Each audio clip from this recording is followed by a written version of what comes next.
Got to do it. Welcome to Headlocks, Heels, and Havoc, the wildest mixed tag team in podcasting, where the kayfabe drops and the chaos takes over. Let's ring the damn bell.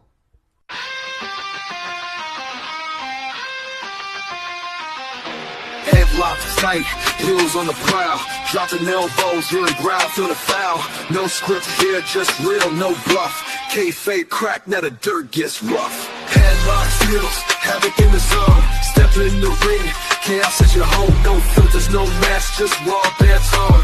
Wrestling unscripted, we on the throne. Title bells, mic checks, crowd going crazy. Drop truth bombs, leaving lines feeling hazy. Beyond the kayfabe, past the charade, where legends are born and stories get made. Headlocks poppin', who's hitting the mat? Welcome to the Havoc where the real talk's at. Tune in, step through, leave the fake at the door. Headlocks, heels, Havoc, now hear the roar. Welcome to the show, ladies and gentlemen, boys and girls, children of all ages. I am one half of the greatest tag team in this podcasting business, the legend J-Mac. With me, as always, is everybody's favorite uncle and my favorite tag team partner, Uncle Slam. What's up, family? And we're going to have to put this man as part of the six-man tag team champions over here, Mr. JD and everything, the bad guy. Y'all know who he is. Give him a little round of applause. Hey, yo. How's everybody doing this week? Pretty good. Can't complain.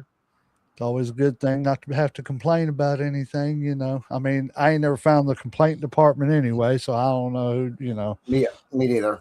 I'm cool. I got my new apparel in finally, so I'm happy. You can only see a little bit of it here, but I got the Mayhem Diamond on. Shout out to Austin Diamond and Scott Diamond. Mm-hmm. So head over to our storefront and pick it up. But it looks great. It came out amazing. And shout out to Robbie, to Robbie H, Mayhem Zecto, our graphic artist. He is just, the best right now. I mean, the stuff he comes up with is just crazy. So good guy too, man. Yeah, he is. I've talked to him a few times. He's a good guy. Well, guys, I got a few stories this week. I got one major story at the end of this. Well, I got two major stories, but one is starting to become suspicious, but we'll handle that at the end of the day. You know how I start this off. I'm always, and I figured you would be a good guest to have on here because we're JD, because we're going to do a little discussion here in a minute about your favorite wrestler of all time and his accomplishments. So bear with me and we will get to that for you. Excellent. I love that. But I was going through stuff, and of course, I think it was about 40 years ago today. Let's see. Here are the ratings from the PWI, Pro Wrestling Illustrated. You would have been reading 40 years ago this month. Hard to believe that of the 30 men listed, only 13 are still with us, and incredibly, 40 years later, Ricky Morton of the Rock and Roll Express still competes totally regular at the age of 69.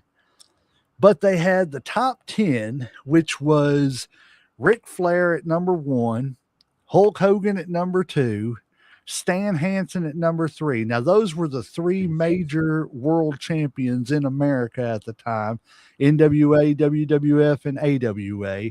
Yeah, that would put this about, 1986? Well, 40 years ago, yeah, it'd be 86. Okay.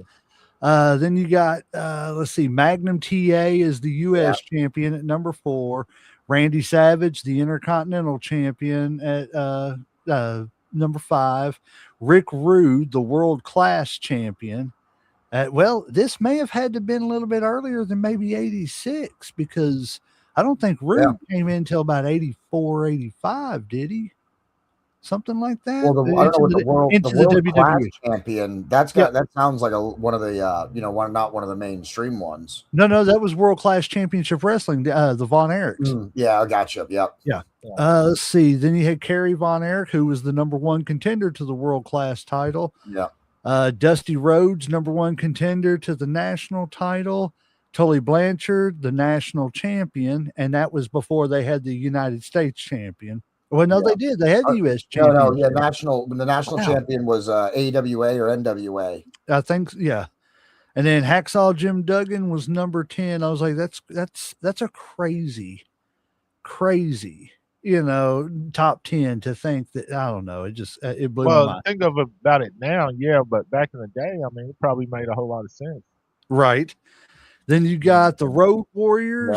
Yeah. As far as the tag teams, you had the Road Warriors, who were the number one contenders for the NWA World Tag Team titles, which I think it's kind of funny that they weren't even the champions and they were the number one tag team in the nation. Because they're the Road Warriors. Right. Yeah.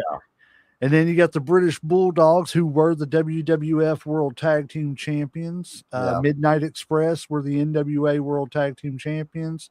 Scott Hall and Kurt What Hennig the heck? were the AWA World Tag number Team 4? Champions at number 4. At number 4, that is crazy. And that's back when Scott Hall was doing the whole pretty much the same kind of gimmick that Magnum TA was doing with the whole Magnum PI kind of look with the big thick mustache. And then you got the Rock and Roll Express, the number 2 contenders to the NWA Tag Team titles, the Fantastics, which I just became friends with on Facebook with Bobby Fulton. So thank you, Bobby, for that friendship. Would love to get you on the show one day.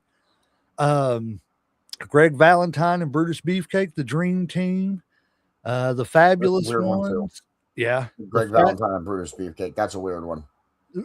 It always seemed like a weird one to me too, but I mean, they were tag team champions. I don't know. Yeah. Well, let's see. You got this is what kills me is you got the Fabulous Ones at 8, but then at 9, you've got 2 people off the singles list. Yeah. That are a tag team in Magnum TA and Dusty Rhodes. And then, of course, you got rounding it out with the top 10, you got the Iron Sheik and Nikolai Volkov. I love going back and seeing all this older stuff like this and everything because it's like it brings back so many memories of who was on top at the time, what was going on in wrestling at the time and everything. Because, like I said, you got changed.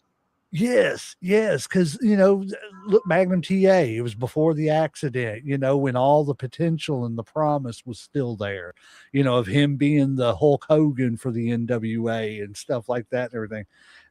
I love watching stuff like that. We got a couple comments. We got the Wolfman in the house, Mayhem Media for life. Let's see. He said, Wolfman out. Have an awesome show, brothers. Thank you, sir. Thank you for stopping by and giving us a couple comments and showing support. We're past his bedtime, I believe. Right. That's all right, though. We appreciate him stopping in and everything. Let's see. I got a couple more little goofy things here to get us started and everything, and then we'll get on to the more serious stuff. All right. So this list right here.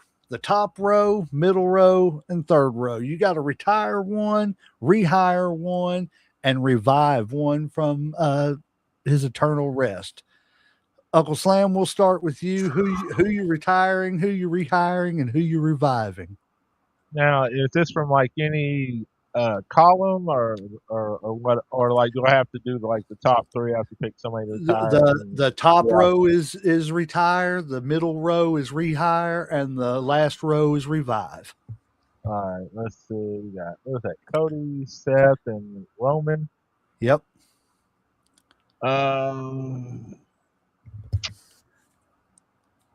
What do you say, Dave? Man, good to have you in the house, man. I'm probably going to say Roman. I'm going to retire him just because he's getting ready to do movies anyway. What left do you have to prove? Rehire. Who we got here? Daniel Bryan. I believe that's Edge. And Edge. Adam Cole. Adam Cole, baby. And then what's the third one? Adam Cole from used to be in the WWE NXT champion. Oh, he was a bigger star in AEW when he's not injured. Adam Cole has a injury-prone problem. Yes. I'm an Adam Cole fan, but I have to admit that he has an injury-prone problem. All right, I'm probably going to rehire Edge then. And revive, who we got? What, Eddie? That's the tough one right there. That's the tough one. What's Eddie that? Bray and Umaga. Oh, shit. Oh, God. My heart is really saying Eddie because I really loved Eddie. I know. But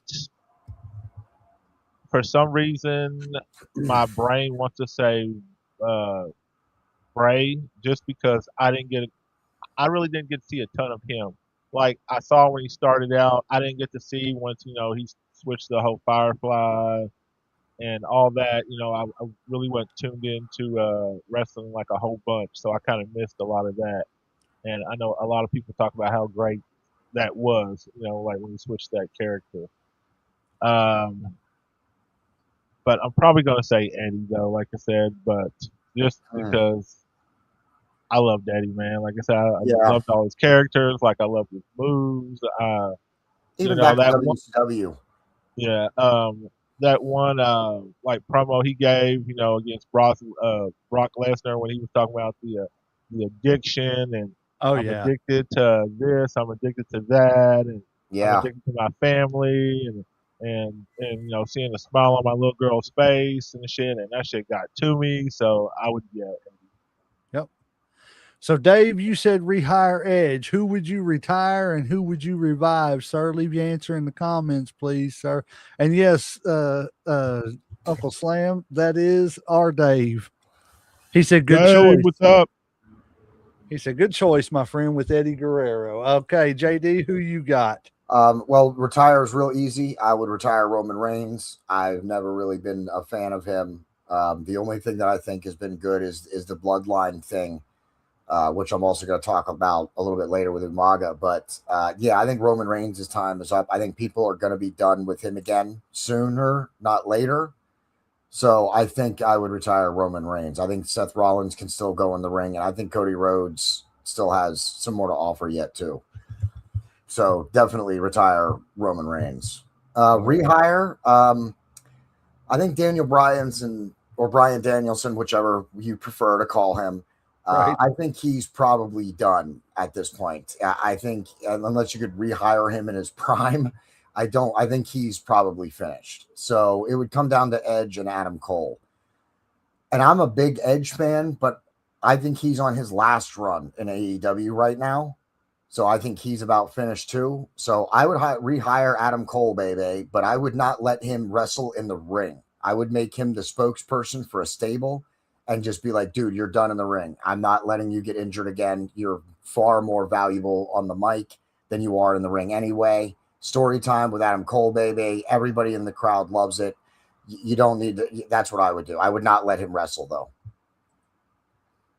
I don't really Cody's story, fine, yeah, fine. But again, it's more that I'm not a fan of Roman Reigns. I think Cody still has value, and I think Seth Rollins still has value on the retire part. So that's why I chose Roman Reigns and Adam Cole because, like I said, I would make him a spokesperson. He's good on the mic.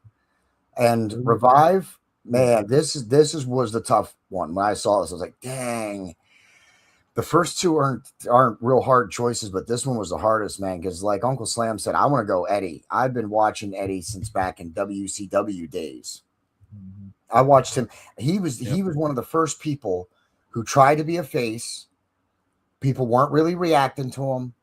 He turned into a heel and became a star. And then eventually, as a heel, when you're a heel long enough, you can go back and forth and be a face or a heel and maintain your level of popularity, right? It's been done so many times. The Rock is another perfect blueprint of someone who tried as a face, no one wanted it, so he turned heel, and then eventually got everybody's respect. So I think Eddie was one of the first people to actually effectively do that. So, and as a fan, how do you not want to bring Eddie back? He's so entertaining in the ring, out of the ring. It doesn't matter.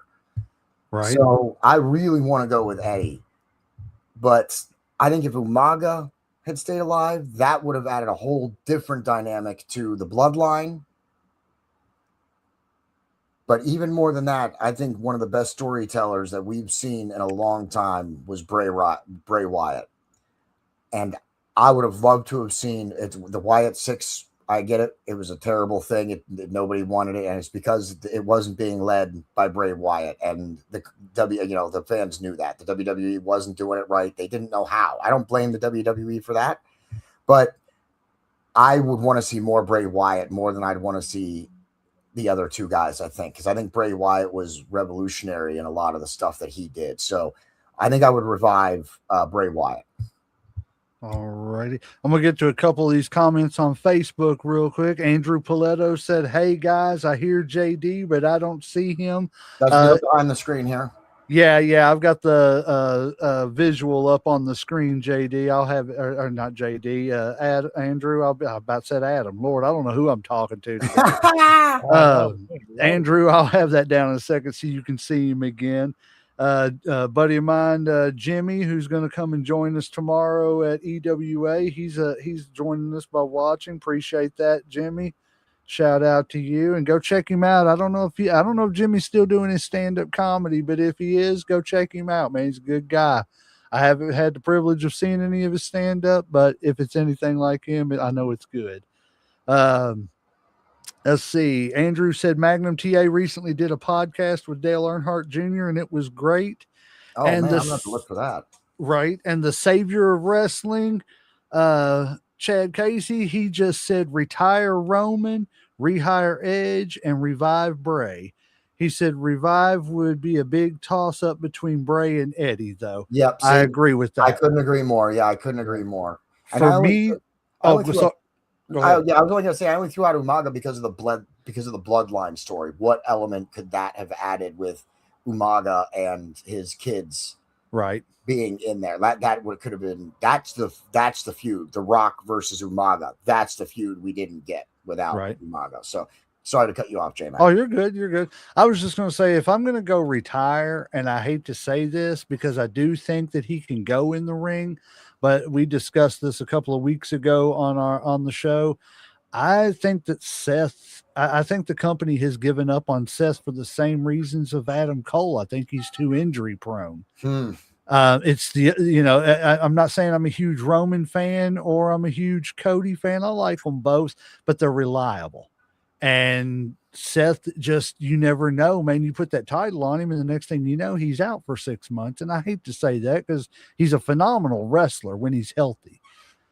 So for me, it's going to have to be Seth to retire. Rehire, I'm not a particular fan of any of these three, but if I'm going to go rehire, and I'm not saying any particular age, whether it be now, later, 20 years ago or whatever, but I don't know. I would probably either go Edge or Danielson for the same reasons, just the injury proneness to Adam Cole. Adam Cole's probably I don't want to say better because Danielson's pretty good in the ring, but Cole can go in the ring too. So, when he's healthy, just like Rollins, when he's healthy, he can go. So for me, it's probably going to be Edge on the rehire. The revive guys, just like you all, man, this is just hard, and it's going to narrow down between Eddie and Bray. But I just like Uncle Slam, I've got to go with Eddie just because of the nostalgia, and I love Eddie so much. But yeah, that's my choices on that. Like I said, just another little fun thing to start us off here with. Got a little fantasy card here. See what y'all think about this. Got Sting, the Surfer Sting versus Cody Rhodes. You got Psycho Sid versus Brock Lesnar. Seth Rollins versus Rick Rude. World Championship match would be Luger. I don't know why they got Luger as the world champion, or maybe he's not. Maybe it's Roman, but I still don't like this matchup. Luger and Roman Reigns. China versus Rhea Ripley. I like that. Let's see. Special legacy match. Jerry Lawler versus Terry Funk. The Midnight Express versus the Usos. I would like that if it wasn't going to be a super kick party. CM Punk versus Roddy Piper. Oh, geez, that is the worst piece of crap on this poster. I'm sorry. That's the worst. Bruiser Brody versus Oba Femi with no DQs. Now that would be a brawl. Yeah. Straight up brawl. Yeah. The Big Cat Ernie Ladd versus Gunther. That'd probably be pretty good. Yep. In a 2 out of 3 falls match. This would probably be my favorite match on the card. Yeah, this would be Gable versus Angle. I think that would be a great match. And we're going to get into Gable a little bit later because AJ Styles said something about him. But I think Gable's one of the best wrestlers out there today who's not getting promoted as like a big time wrestler. Let's see. Andrew said Midnight Express all the way. Sorry, what'd you say, Uncle Slam? I said, well, he's getting his push now. Yes, and he needs to because he's a beast. You got Muda versus Penta in a ladder match. Let me get that out of the way so I can see the rest of that down there because I believe there's another match down there. Underneath it says Dirty Dom versus Eddie Guerrero. That would be quite the match. Yes. Let's Kong versus Jade Cargill. Who made that's? I don't know right. what that is. What is that? And then Hawk versus Braun Breaker. There's actually one more down there at the bottom, bro. Hold on. Oh, I'm trying to see what it is. Yeah, it's something. It's somebody against Lita. I can't see it. Let me go in here and see if. But it's someone against Lita, and then I also don't understand that last one. Hawk versus Breaker. Yeah, I didn't understand that one either. Steiner versus Braun Breaker. Right, that's what I was thinking. Let me see. Lita versus. A lot of them are good though. I like a lot of those matchups. Sol Ruka versus Lita. Okay. And I know Uncle Slam would like that match because he's a big Lita and Sol Ruka fan. Yes, sir. Yes, sir. But yeah, I would pay to see this on pay-per-view. Yeah, I'd pay to see it all day long. Yeah, I can go to the bathroom. I can go to the bathroom during the Punk Piper match. I can get Popcorn versus the Hawk Breaker match. Yeah. I just want to see that match for why. Why did we do that? I am going to watch Awesome Kong and Jade Cargill because I want to see which one of them legitimately knocks out or seriously injures the other one first. Shouldn't that be Kong versus Nia Jackson? See? Yeah. I agree. I 100% agree because those are two women who were just bigger than the situation. Let's see. I never heard it put like that. Bigger than yeah. That's one way to put it. Yeah, certainly. Oh, they didn't know their size. Yeah, because they're 6 years old. Let's see. I think this was aimed at you, JD. It says Piper couldn't shine Punk's shoes. Oh, shut up. And that's from Mr. Paletto. I'm going to remove. I'm going to stop saying Popcorn and Whiskey is my favorite show if you keep saying off the wall nonsense, crazy stuff like that. I understand you're a Punk fan. You can be a Punk fan, but to say something like that is now you're just. I'm going to be honest with you. I don't, as far, and I don't want to get off on too much of a tangent with Piper.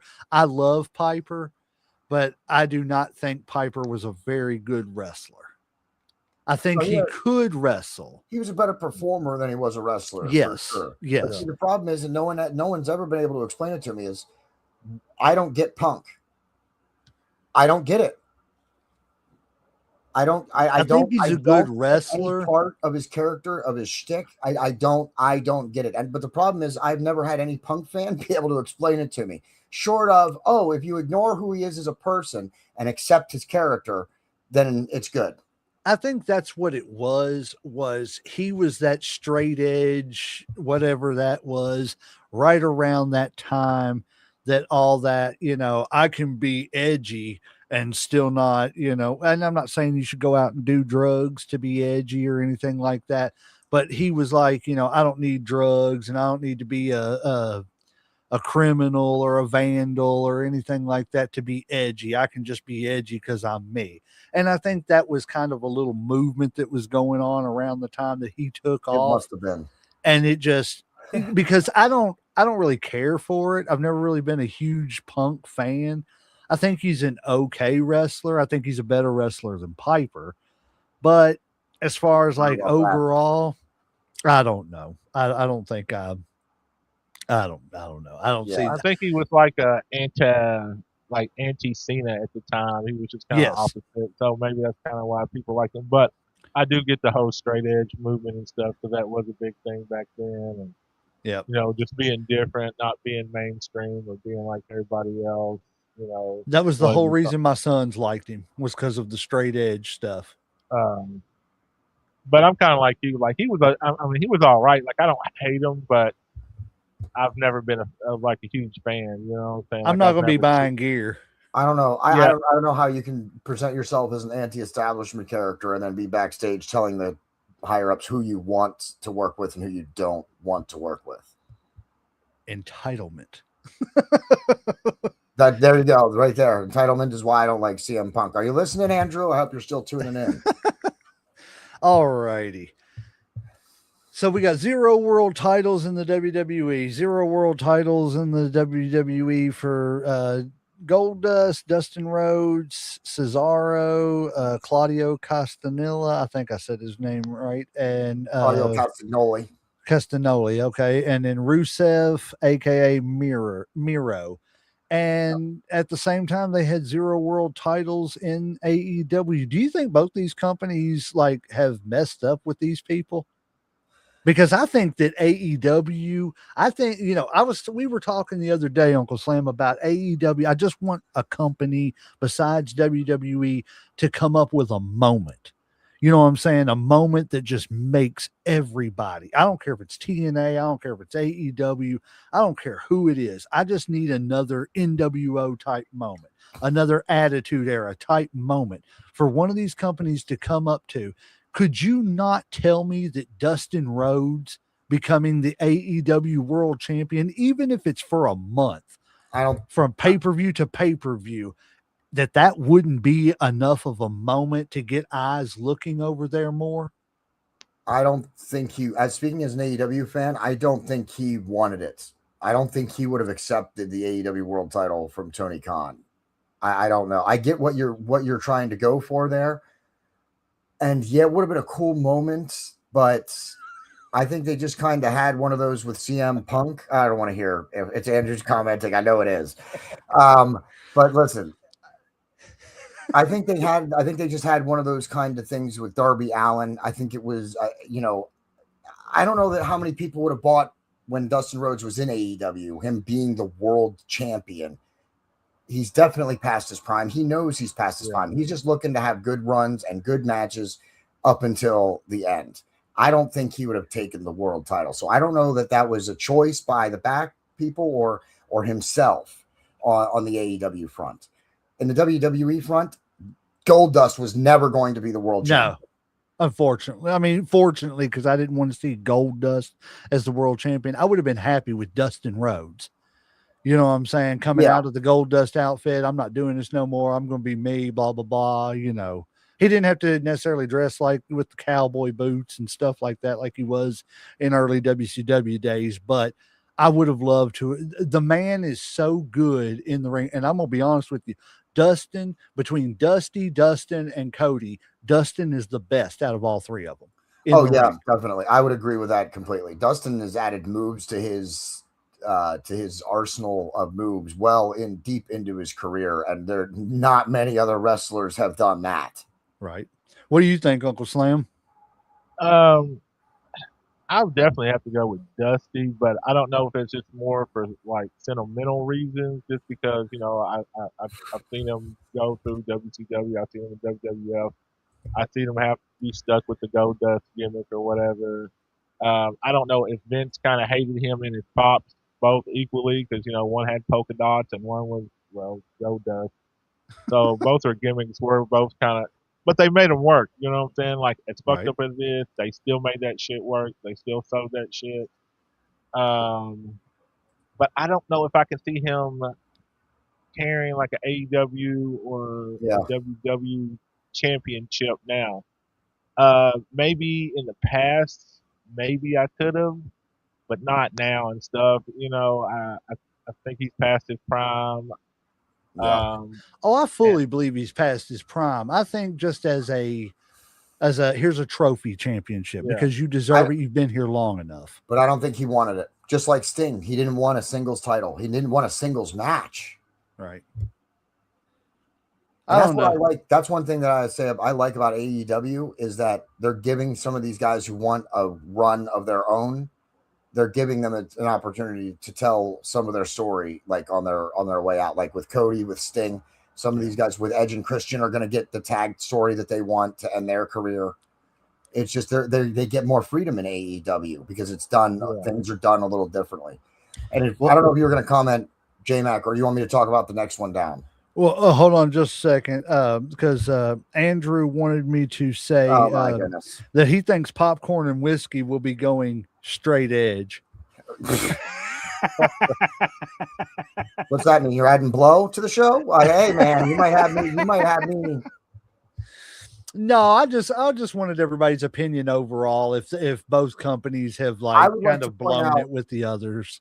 That I would like to point out that Claudio Castagnoli, I can't remember what his name was in WWE. Cesaro. He was a Ring of Honor world champion in AEW, but he had got a good Ring of Honor world title run as the champion while he was in AEW. So he did get a Ring of Honor world title run. He didn't get an AEW title run, but he did get a Ring of Honor world title run. And so I just wanted to point that out. Right. What about you, Uncle Sam? You think that they've kind of wasted it on all three guys, both companies, or see, I've never been a huge fan of like a lot of the other guys. You know, Cesaro. I've always seen him kind of as a mid-tier guy and stuff. The other ones too, you know, like just, so I don't know if it's just they wasn't that guy or I'm just not that into them, so I just don't, you know what I'm saying? Like I can't envision them getting any higher than like what they are right now.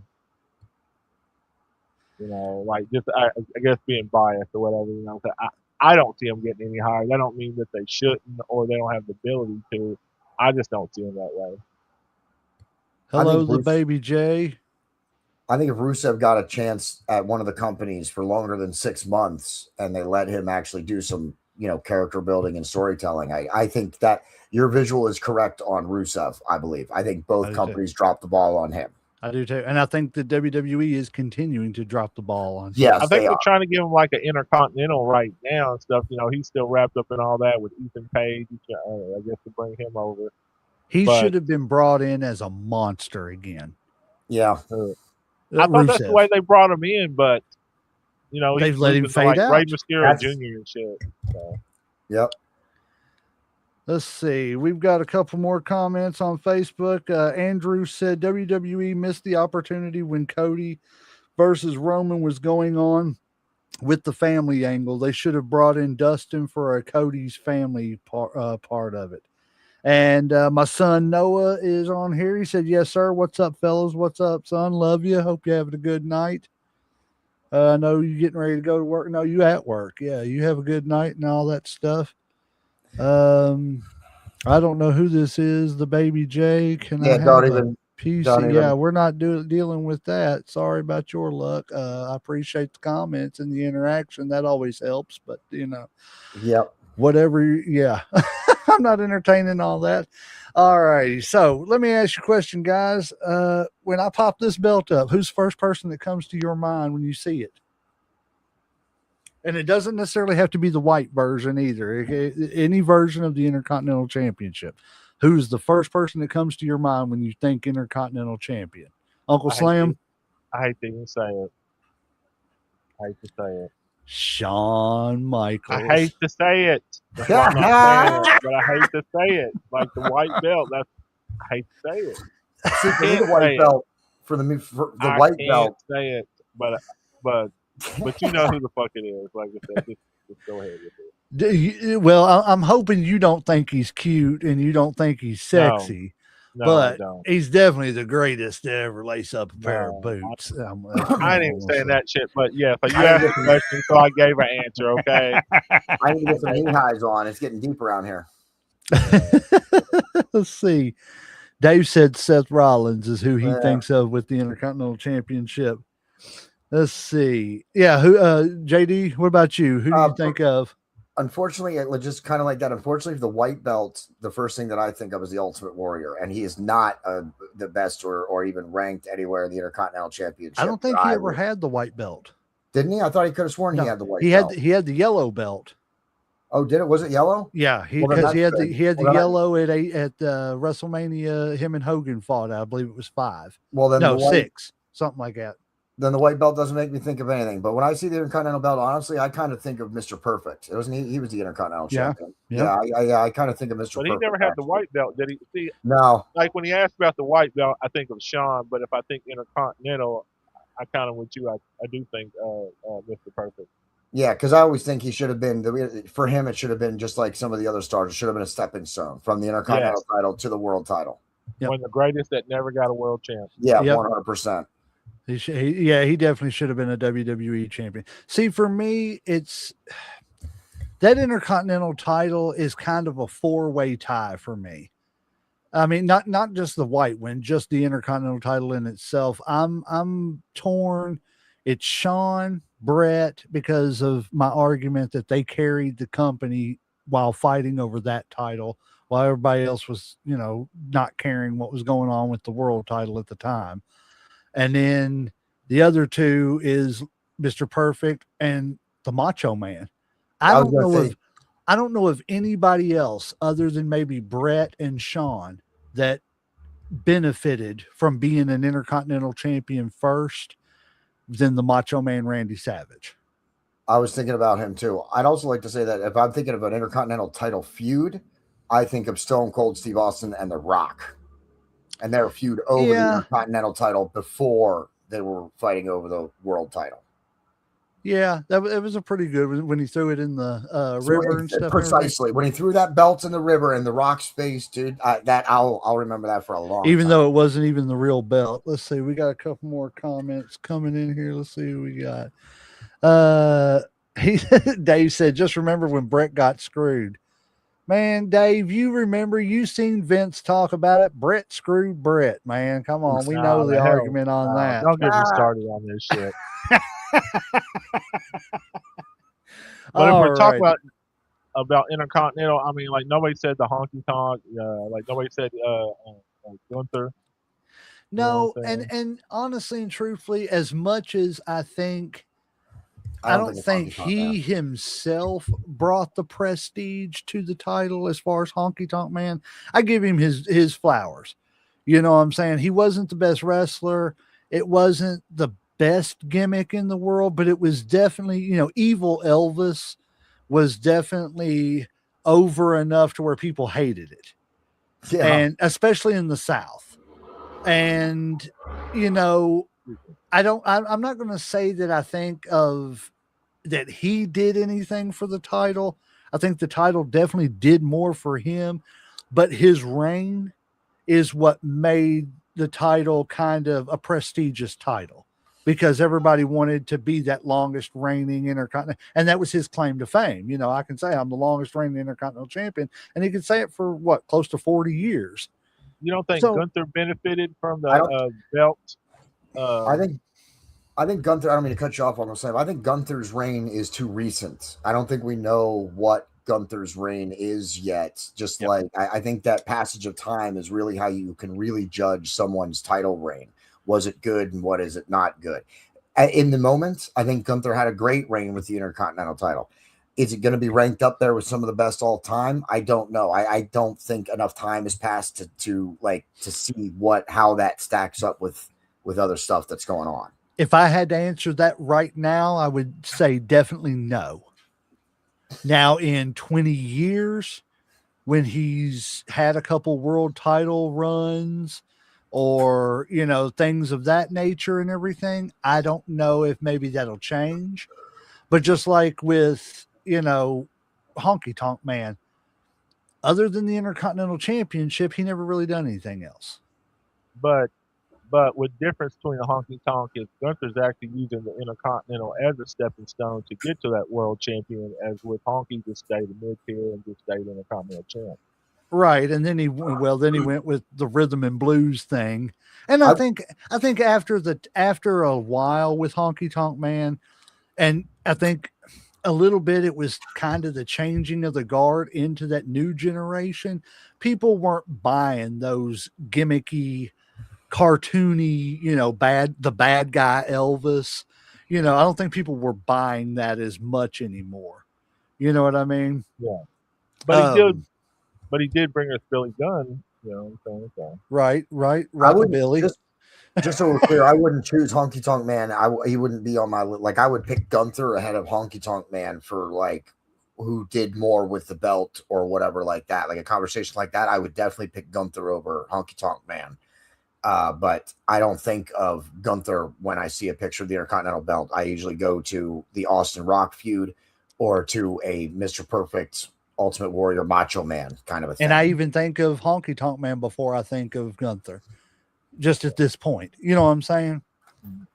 That might be also because I didn't watch a lot of WWE when Gunther during his main Intercontinental run and stuff. See, like I came late to the party on Gunther too, but I know that he kind of held it a while. You know, he was very dominant when he did have it.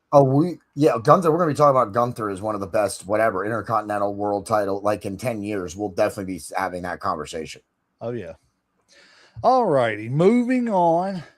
I have got, this is the part, one of the reasons why I invited JD on. And speaking of which, Mr. Paletto, we'll have to get you in on one of these recap shows too one day. Definitely have to bring you in, buddy. Let's see, Sting. We have got Mr. Sting here and most of his accomplishments. I got to looking at this and it doesn't have his world television title on here and everything. But as far as his accomplishments and, you know, between TNA, AEW, WWE, which really wasn't any accomplishment because he didn't win anything. And that's not his fault. And then of course, NWA, WCW, where would you all now be objective here, JD? Don't just be, you know, fanboying on him, but objectively, where would you put Sting and rank him all time with his accomplishments? Uncle Slam, we'll let you go first since JD's the big Sting fan, and we'll let him kind of round us out. Well, see, I mean, I'm a big Sting fan too. I ain't gonna lie. Like during WCW, like I love Sting. I mean, like Sting was my guy. So he's in my top 10. I mean, just be honest and shit. Like I'm not even gonna lie. Like he's not number one or anything, but he's, you know, like if I'm picking my top 10 wrestlers, Sting's definitely in my top 10. Mm-hmm.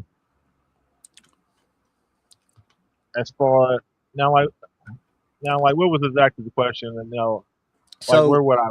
So rank in him your personal top 10 Uh-huh. is where he would be. Where Yeah. would you rank him objectively? Objectively, as far as All time. If you had to look at him as a non-fan and you just analyzed his matches and stuff, where would you rank Sting all time? And please, everybody, leave your comments and thing. We will get to them, and we'd love to hear what you all got to think about Sting too. Not you, Andrew. See, because Sting was one of those guys, like I said, he was kind of like Taker. You know, he didn't need the belt, you know, to be popular. You know, he was that, you know, constant, you know, just like the Taker was, you know, for WCW, like WWF or whatever. You know, objectively,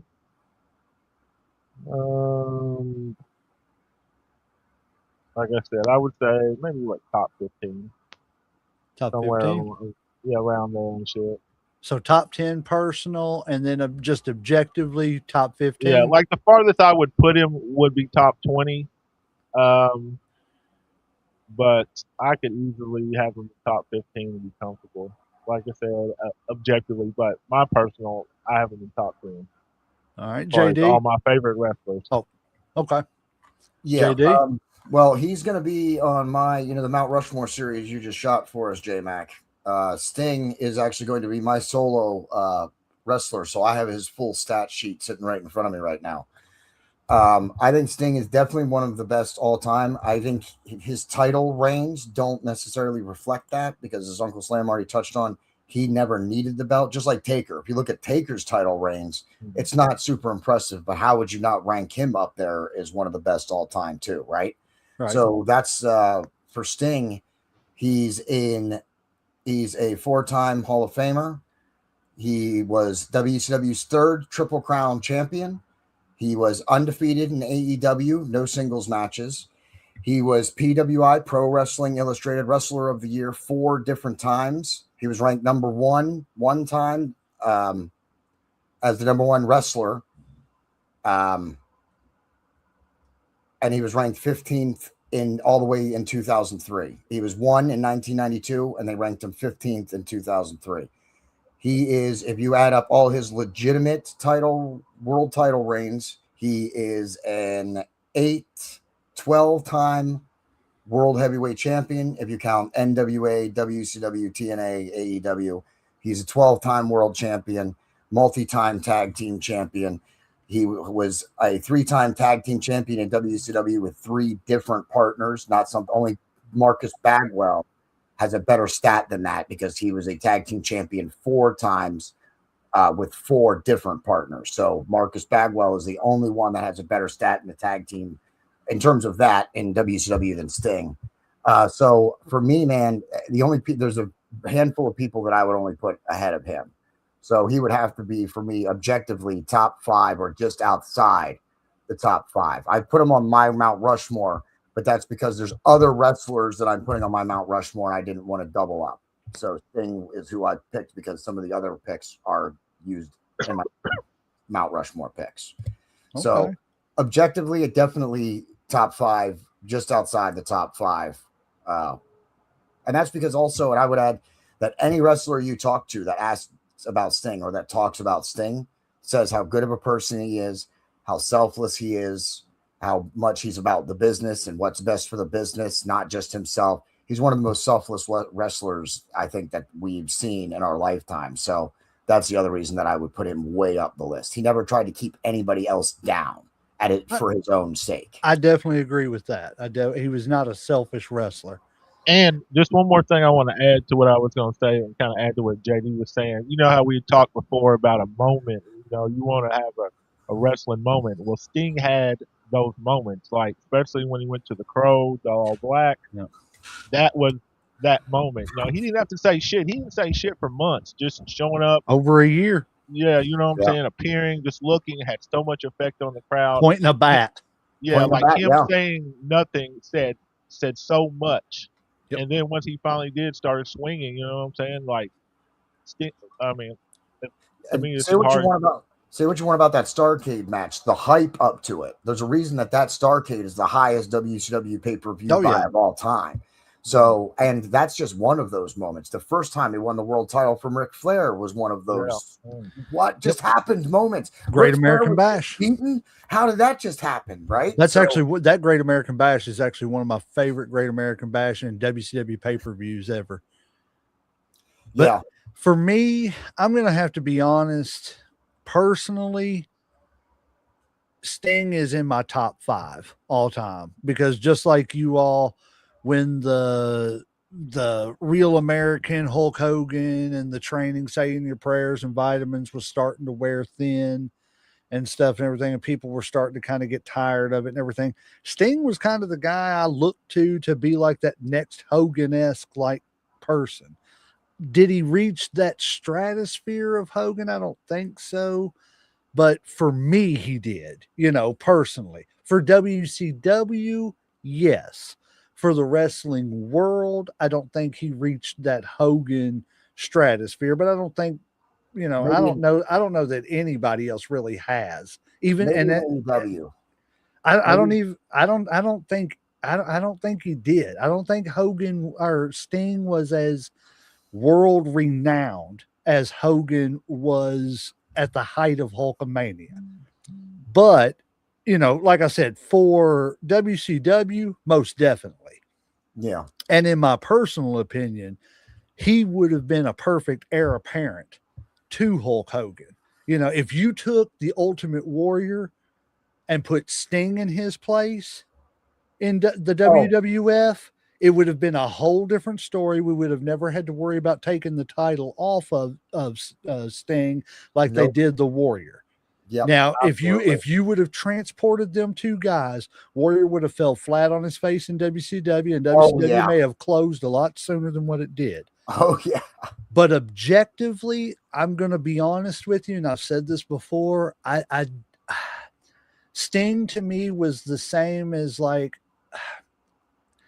he was more athletic than Hogan, and he was probably a little bit better. I don't want to say a little bit better. what they needed him to do as compared to what they needed Hogan to do and Vince asked Hogan to do was a little bit different. Sting was a little bit more, just a little bit of a better wrestler.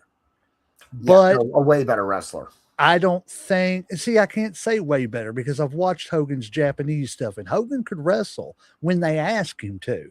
Vince is the one that told him, I just want you to go out there and get beat up for 30 minutes and then start shaking your head and kick somebody and leg drop them and, let's go home and you know, count our money on the way out the door. But for me, objectively, personally, top 5. Objectively, maybe top 25. And I would almost be willing to go. I would put him between 25 and 30. And it's just in-ring stuff because I love Sting. And I've been watching a couple of payper-views since I've been home from work on the WCW pay-per-views. You were talking about his moveset in one of the other episodes that he does the right hand and then like the back chop and stuff. Yeah, and then the one-handed bulldog. It was a very repetitive yeah, but I'm going to give you match. hold on because I've been watching some Sting matches too. So in these matches, I've seen him do, of course, the Gorilla Press Slam. Everybody knows Press Slam. I've watched him do body slams in matches, vertical suplexes in matches, arm drags in matches, basic moves in matches. Basic moves that everybody does. But I'm saying he's not a 5-hold guy. He's not one of those guys that only does the no. I'm just saying that a wide arsenal of moves. He does, but you knew what you were getting every match with Sting. You know what I'm saying? You knew you weren't going to get a Bret Hart, Chris Benoit, Shawn Michaels, barn burner like that. You were going to get him getting chopped in the corner and him looking at you and screaming and flexing in your face, kind of his Hulk Hogan, Hulk up type thing. You know what I'm saying? And that's the only reason I put him down there like that is because, again, not saying he couldn't, he did exactly what they wanted him to do. And he made a lot of money doing it. And he became very popular doing it. So I'm not hating on him by any means. Yeah. But I just don't think as far as wrestling goes, he was the greatest wrestler. You know what I'm saying? He was a good entertainer. Great entertainer. I'll give him all day long because I ain't gonna lie. That's not a bad specification there. Wrestler, entertainer. Yeah. My flat top and my rat tail, just like he did and everything. And I was begging my mom to dye my hair blonde. Let's see here. Andrew said Sting tidbit. The year he blew out his knee, I think it was 1990, he was in negotiations with WWF and they backed out after he blew his knee out. I did hear, I've never heard anything confirmed about that, but I have heard that story before, Andrew. He also said Sting's mic skills didn't match his in-ring ability. That's why they gave him the crow gimmick and put him in the rafters so he didn't have to talk. I do agree with that. I don't think he wasn't super great on the mic. He had a style. He had a style on the mic, and he got people amped up. I always liked that. But yeah, he didn't. He wasn't like a Rock, right? You know what I mean. Like he couldn't just ad lib on the mic a little bit. But being that he was also a babyface and stuff, he never wanted to get mean and stuff. So what I always found a little bit corny about Sting was when he would insult somebody because they would always be super corny or something. You know what I mean? Because he didn't ever get butthead. Yeah. Like it was, I'll stick a sock in your mouth. Like it was something, like that. So that was always a little bit corny part, but that's because of who he was as a person. He didn't want to say some of those dark and hateful things and stuff that some of the Attitude Era wrestlers were willing to say. I will say that in terms of his WWE deal, I know that I've seen Sting say several times that they tried to get him several times, but he never wanted. He never went. He never wanted to go. He's for whatever reason, he's listed a couple of different reasons why he never went to the WWE. I think ultimately is because Vince always wanted to own the Sting character. Yes, and I think that's the main thing. He didn't want to. From what I've heard, he never wanted his character to change very much, and he was afraid that WWE would change it completely, and for good reason, right? Because they do that. Yeah, and look what happened when they finally did get him. just to round out what we were saying earlier, you said he was a Grand Slam champion. These are the Triple Crown. WCW. Well, There was no Grand Slam in the WCW at that time. He was the third WCW Triple Crown champion, meaning they're U.S. champion. They've got him listed as a grand. They've got him listed as a Grand Slam. Because the NWA TV title. This is the list of WCW Grand Slam champions. It's Ric Flair, Sting, DDP, Booker T, Lex Luger, Barry Windham, and Scott Steiner. Now, they said that Ricky Steamboat, Dusty Rhodes, and Chris Benoit are sometimes mentioned in the discussion, depending on how strictly NWA history is. And, the way you objectively do it. I just thought that was interesting to throw in there since, you had mentioned a Grand Slam champion. I said Triple Crown, but the Grand Slam, I don't have him, none of my stuff listed him as a WCW TV champion. Only an NWA TV champion. So it was NWA, but the company had switched over to be in WCW. So I guess that's where how you view the NWA history and stuff goes. All righty, moving on to the next one. Rick Martel. The older I get, the more I respect this man. And hold on, Andrew said you can't leave out that great stable, dudes with attitudes. Exactly. Who was it? Lex Luger, the Steiners, Mr. Wonderful Paul Orndorff, and the Junkyard Dog were the dudes with attitudes. Yeah. But and they were there to fight the Horsemen. As a matter of fact, they all came out to the ring to stop the Horsemen from interfering during that Great American Bash match that he won his first world title. But Rick Martel disclosed, and like I said, the older I get, the more I respect and look back on Rick Martel and how great he was. I did not know that Rick Martel's last appearance for the WWE in, I believe it was 95, was in Montreal, and it was him running in because Shawn Michaels was beating up Pierre, I think it was, and Rick Martel ran in Montreal and started whooping Shawn Michaels and put him out of the ring and kind of had his hero moment and everything. That was whenever he went away from the model, I guess, the last time, and, was Rick Martel, and he became a face at the time.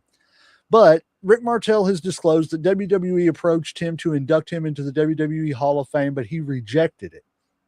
For years, fans have been rallying to see Rick Martel get his flowers from WWE, multi-time tag team champion, the unforgettable model gimmick, and that legendary AWA world title reign. It felt like a Hall of Fame nod was overdue. Most of us thought WWE hadn't called yet. Turns out they did. The 70-year-old legend finally set the record straight in prime time with Sean Mooney. There's a name from the past, old Sean Mooney. Martel said that WWE actually reached out for an induction before, but he was the one who said not yet. I got a call, but I wasn't ready. Martel shared. Right now, the model is just enjoying life in his terms. As far as the Hall of Fame, he is not ruling it out. I'm just not sure if I would go. We'll see. Sometimes the timing has to be right for the legend, not just the fan respect. Do you all think he deserves a Hall of Fame induction? And do you think he should have probably been an Intercontinental Champion in the WWE? I don't know. Or whoever. Slam, do you want to go? I'll let you go first if you want. All right. A Hall of Fame induction, I think, sure. That I don't have a problem with that. He's certainly a staple in the wrestling industry for multiple companies, and I think he deserves that nod.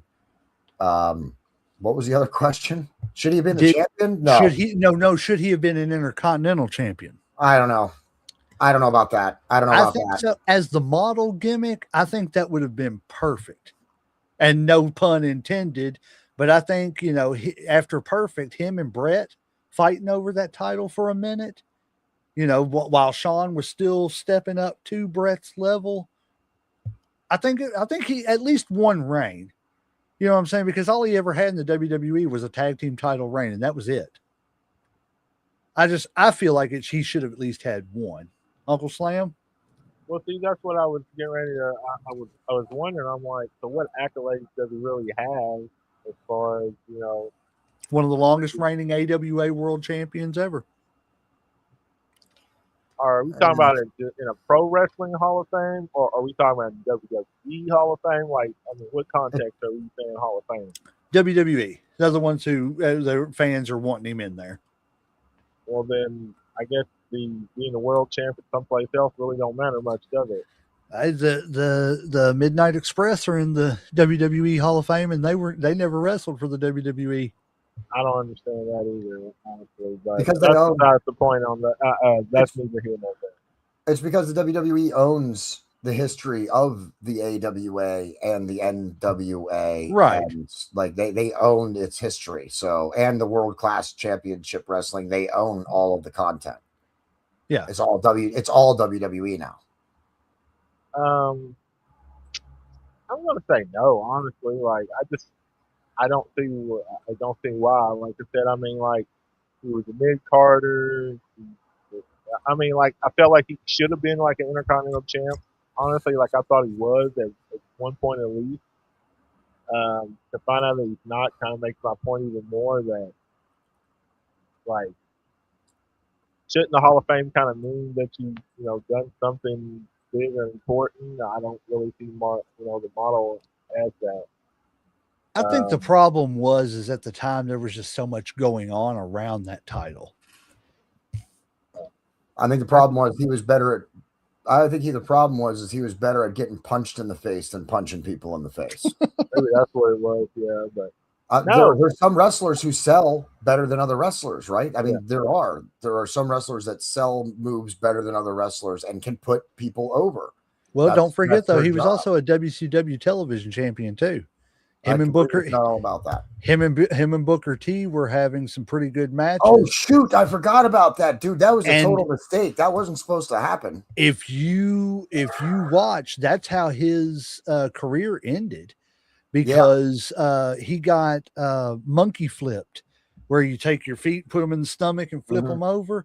And when he got monkey flipped, his knee hit the top rope and totally pulled apart. Dislocated, like, it's gnarly looking if you watch the tape on it and everything. Yeah, it's bad. I don't know. I like Martel. I respect him a lot more than what I did back then. I did forget about that run with the TV title with Booker T and stuff. I did completely forget about that. With that crappy version. I hated that version of the TV title. It was ugly. They tried to replicate the big gold belt, and all it was light heavyweight championship from a few years earlier. It was just ugly. I don't know. I hate that version. The one that Kevin Nash threw it in the trash is who it was. All righty. Oh, yeah. I want to give a shout out to Tyler Main. I don't know if you all know who this is, but I guess you probably will because of the movie Uncle Slam. He was the guy that played Sabretooth in the original X-Men and Deadpool. Yep. He just came out and showed that 1% of men get breast cancer. And he has it. Wow. He is battling breast cancer as of right now. So I just wanted to put some spotlight on that, and everybody say prayers and well wishes and everything to him that he can battle this. Thank God they caught it early. It's very treatable, as they said. But like he said, just because it's only 1% for men doesn't mean it can't happen to you, so get yourself checked. Breast cancer when it is. No breast. It is. More be like a pectoral cancer. It's considered breast cancer. It's still the breastbone, the breast muscle. Yeah, we as men are the ones that specify pec muscles or whatever, but it's actually not the correct term. The correct term is actually breast. It's your breastbone. It's your breast muscle. Yeah, it's your breasticles. Shut the fuck up. But yeah, well, that's where women's testicles are. They have their breasticles. Yeah, but they just everybody say a little prayer for him and everything. And in that same spirit, keep your prayers up for Conan. Yeah. Conan underwent a procedure to amputate his second leg during a health crisis, but it has been reported, Vince Russo reported that Conan's second leg was amputated, but the WWE covered all medical bills. Well, that's great. So that's awesome. Yes. I mean, I hate to see him going downhill like that because I don't know what it was about him, but I liked him. I liked Conan. I mean, I never really liked him until he switched out of whatever the hell he was doing in WCW when he came down in a grass skirt. That was nonsense. When his first TV title run, when he was, I don't know what he was supposed to be or what the gimmick was. I guess it was supposed to be something Hispanic, something Mexican related, but wasn't until he started turning into a gangster that I actually started liking what his gimmick was, and that's what made me notice his wrestling style. If you go back, he's actually even better when he was younger, far younger. He was crazy, but.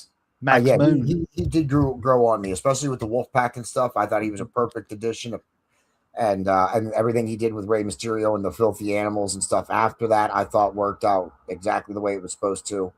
And he was always a cruiserweight. He always wanted to push the cruiser, like the Lucha Libre style. He always wanted to let them get over and let them get more recognized. So, and he's the whole reason why I know the saying "Olale arriba la raza." Please don't ever say that again. You're right. I can't roll my R's like he can, so it's terrible. You know, that's just the tip of the iceberg of what you just said. Buddy. I got that Kentucky accent on it, and it just don't work. No, it really don't. All righty. So, like, what's going on with his health? Well, I mean, like, is he diabetic? Is he? I think it is. I think it's diabetes that's causing him to have the leg issues and stuff and everything. I don't know 100% for sure. I don't want to say for sure, but if I'm not mistaken, it's what I read about a year or so ago. Was he in charge of AAA for a while or whatever? He still, I think, is part of the creative team. But I think he's had to take, of course, a leave of absence because of everything that's happening. Yeah. But yeah, I wish him well too. It's crazy, man. We're losing too many of these guys. And I know that happens with time and everything. But anyways, here's a fun little fact. Oh, Health sorry. Matters. Yes. Health matters. Take care of yourself. Yes, it Watch does. what you eat, J-Mac, right? We were just talking about that the other night. Exactly. Here's a fun little fact for you. You know, there's only been 2 people to ever win the Royal Rumble and not become the world champion, and that's Shinsuke Nakamura and Big John Studd. That is at opposite ends of the spectrum there. But honestly and truthfully, this is not a correct fact because there's 3 people who won the Royal Rumble and never won the world title, and the third was the man who won the very first Royal Rumble, and he goes by the name of Hacksaw Jim Duggan. Big John Studd won the very first pay-per-view Royal Rumble. Hacksaw Jim Duggan won the very first Royal Rumble event. Wasn't a pay-per-view event. Yeah. All righty, let's see. We were talking about Chad Gable and everything. AJ Styles came out and said he's a bigger superstar than he's ever been at this very moment. And if we don't capitalize, I say we, because I am part of WWE, we don't capitalize on this, we're dumb. We're dummies. I agree with him. Chad Gable is one of the most over wrestlers right now. He's the only one. He's the only one that I see that is good. That is the next. He's next. Like, you know, you got the Randy Ortons, you got the John Cena's, you got some of those staples. Gunther's good. You know, he'll be around a little bit longer yet. Of course, Obafemi. Like, you have some other good people, but Chad Gable could be that glue that holds it together. Mm-hmm. He's just that good. I agree with you. What do you think, Uncle Slam? I liked him. Like I said, I liked him when you know, at first I didn't know much about him, and then, you know, of course, the Americana, you know, the whole gimmick, and then, you know, when you had the 2 different ones, and then the whole Master Mask that they had, I think it was either last week or the week before. It was a pretty good match because I watched it too. I liked him. Like I said, I enjoyed him, you know, back when he was, you know, trying to be a luchador, and I think he's got an interesting style. So I'm cool with him and stuff. Like, I definitely want to see more. Like, I don't really know that much about him, but from what I've seen, like, I do like him. I agree 100%. I think they need to give him a shot. All righty. We're getting ready to chuck out of here. So I've got my last 2 stories here. What do y'all think about the fact that Vince McMahon and Janelle Grant have both asked for the sex trafficking lawsuit to be moved into private arbitration, which basically means that he's going to avoid any jail time and he's just got to pay a He's big gonna pay fine. her off. Write Let's her just a call it what it is. They big coming up with a number. money, money, money, money, money. Yeah. I don't ever want to discount anybody and their story. And if the woman was, assaulted in a way that she shouldn't have been, then the people involved need to be held accountable. But when you're willing to not hold those people accountable and turn around and just say, give me some money, it makes me question whether or not you actually participated more than what you think you did or said you did. You know what I'm saying? And I don't want to discount any victim of anything. No. I understand where you're coming from there, but man, when you're looking at $50 million, do you give a crap what happened to you in the past? All you can see is, what am I going to get with this money? Especially if that person was a worker and only, works like a regular job and stuff. Yeah. Moving to private. If Vince McMahon came up to me and said, I'll give you $50 million, I might think about it for a little bit. Yeah. I mean, money talks. Yes, it does. And that's what I'm saying. But I don't know. I'm torn. I get what you're saying. I completely do understand what you're saying. Yeah. Because it shouldn't be a way in this country for rich people to be able to buy their way out of prison. That's what you're trying to get out. I agree. Is that people shouldn't, if he did something wrong, then he should be held accountable, regardless of whether he pays her off or not. There should be some kind of repercussions or consequences for it. And I do understand that. Well, see, I see both sides of it, but at the same time, I also see that, like, if she's going to get paid regardless. Now, like I said, let's say if she took him to court and he gets locked up, she's still going to take his ass to civil court. She's still going to get $50 million anyway. So maybe she's looking at it as like, he's suffering one way or another. I don't know if I look at it. I can't say that I would look at her too much less for taking the money and shit, because she's going to get it regardless anyway. Like whether she won the criminal trial first and then got the civil, or like if she just skipped the whole criminal and just went straight to civil, and that's what she's going for. Now, it does look a little shady that she, in some people's eyes, that maybe she just wants the money. And if something bad happened to her, then I guess she's deserving of the money. And if that's what it takes to be compensated, or $50 million, because that is life-changing money to a lot of people. That buys a lot of therapy. That, like I said, it's life-changing money.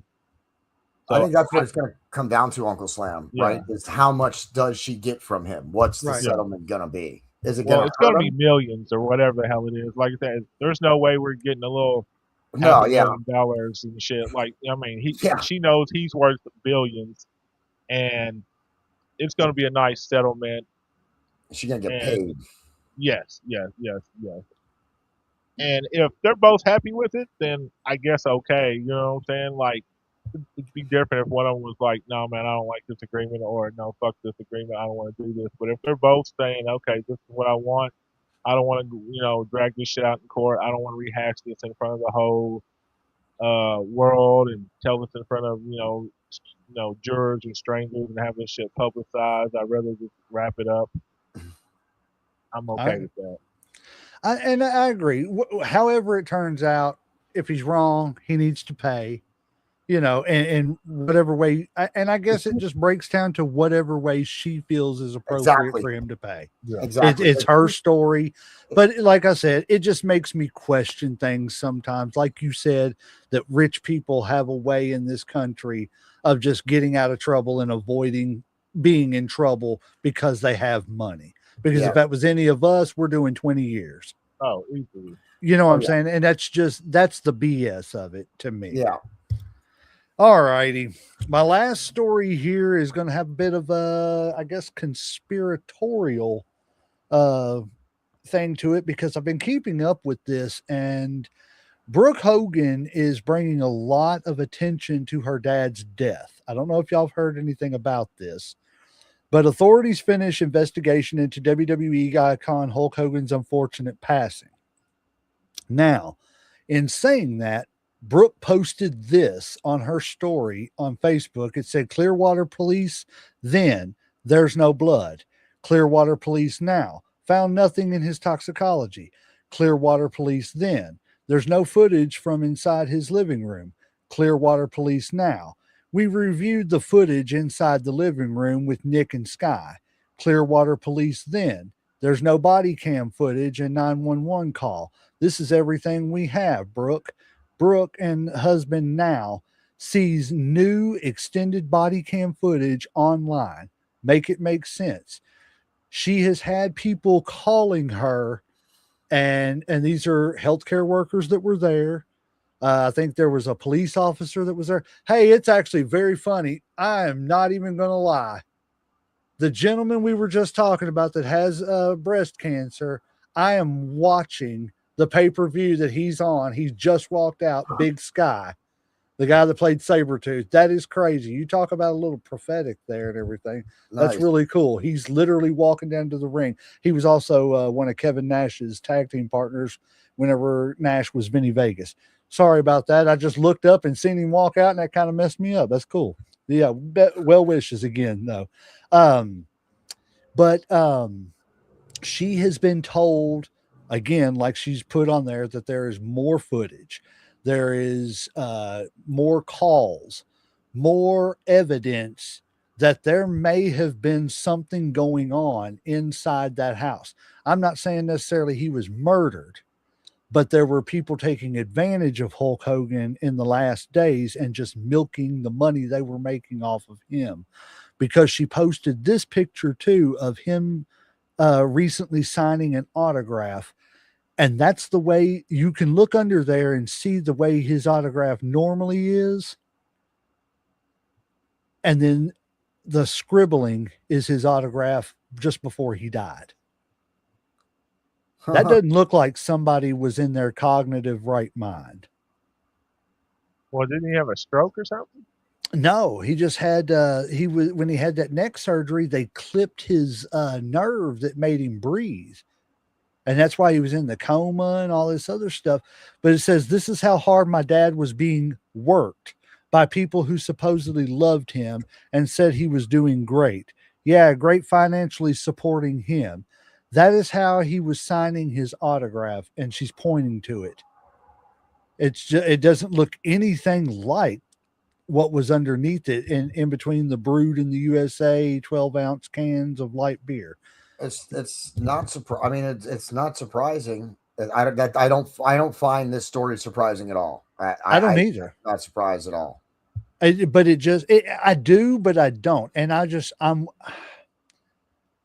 don't want to put any accusations out there or anything, but the home healthcare industry in this country is shit.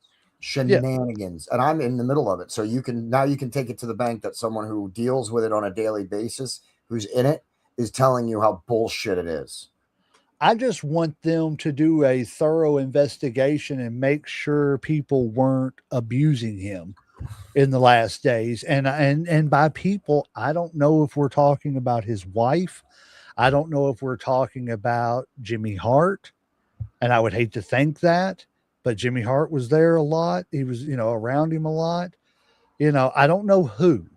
But I feel like if you were having somebody sign an autograph and that's the best autograph they could give, we need to shut the show down.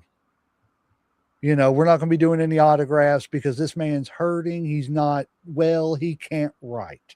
And it could have been from the healthcare workers themselves, or it could have been Nick. I mean, again, I don't have any evidence to support that, but if Nick and his girlfriend, quote unquote, were there living with him towards the end, it's right. Nick, I don't know. I mean, I don't know. And I don't know anything about Nick except for that he was in the series with him and then went to jail for some weird stuff under some weird circumstances. I just think they need to not be so quick on shutting down the investigation and maybe start looking into a few people and seeing what was happening. Like I said, I don't think he was murdered, but I think there definitely may have been people abusing the fact that they were associated Yeah. with Hulk Hogan and they could still milk some money out of Hulk Hogan while he was still alive, is what I think was going on. And I think that's what Brooke's argument is. They didn't even include Brooke in the Netflix documentary. She didn't want to be. Yeah. She totally That's weird. removed she I thought removed herself from the will. She removed herself from everything. She wanted I no thought part of nothing. I did hear about the will, but I thought they didn't even approach her about the Netflix special. was She what said happened. that. Yeah, she definitely said that, but she said I wouldn't have participated anyway. But she was, I think she was kind of fed up with Hulk Hogan and wanted her dad, Terry Bollea.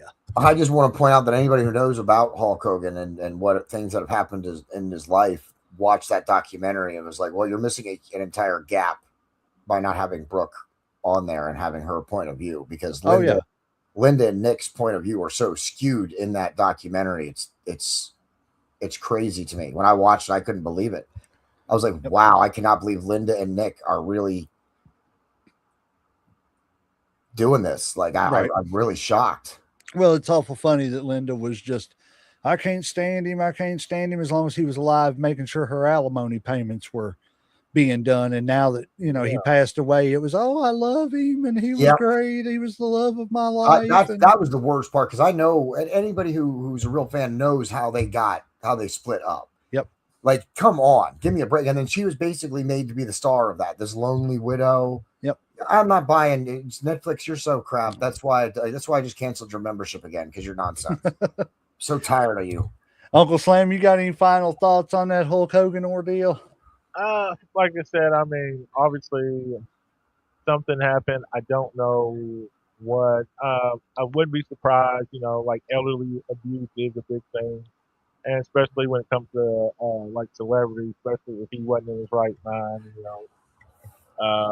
I would just investigate more, because if he's signing autographs, make sure he's not signing illegal papers. Maybe giving authority, or giving out money that he shouldn't be, or whatever.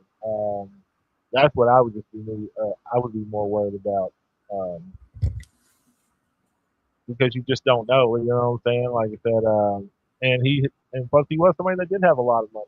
Stuff, and unfortunately, when you have a lot of money, that people want to take it, and especially when they sense weakness. So it's just I agree. unfortunate. It is. It's very unfortunate. Guys, do some, not you all, but everybody out there, if y'all hear anything, please send it my way. I'd love to hear more about this if you find out. Tomorrow, 6 p.m., doors open, Danville, Kentucky, Jenny Rogers Community Center, EWA Ignition. I do not have a card right here in front of me, but it is going to be live on YouTube as well. Bell starts at 7. Going to have a great lineup, I'm sure, because they always do. Come out, see us. Headlocks will be there. All the great stars of EWA. Anybody got anything else? JD, you want to plug anything before we get out of here? Check out the storefronts, the Mayhem Diamonds, courtesy of Austin and Scott Diamond and our graphic artists, Mayhem Zecto. Go follow Austin and Scott Diamond. They have public pages, and visit the storefront, bonfire.com/store/Mayhem Media Shop, and pick yourself up one. Sounds good. Uncle Slam, you got anything else? No, sir. I'm tapped out for tonight. Guys, I think referees hit that 3 count. We appreciate everybody being here. We appreciate all the love, all the comments and everything, but referees hit that 3 count, so we're going to ring that damn bell.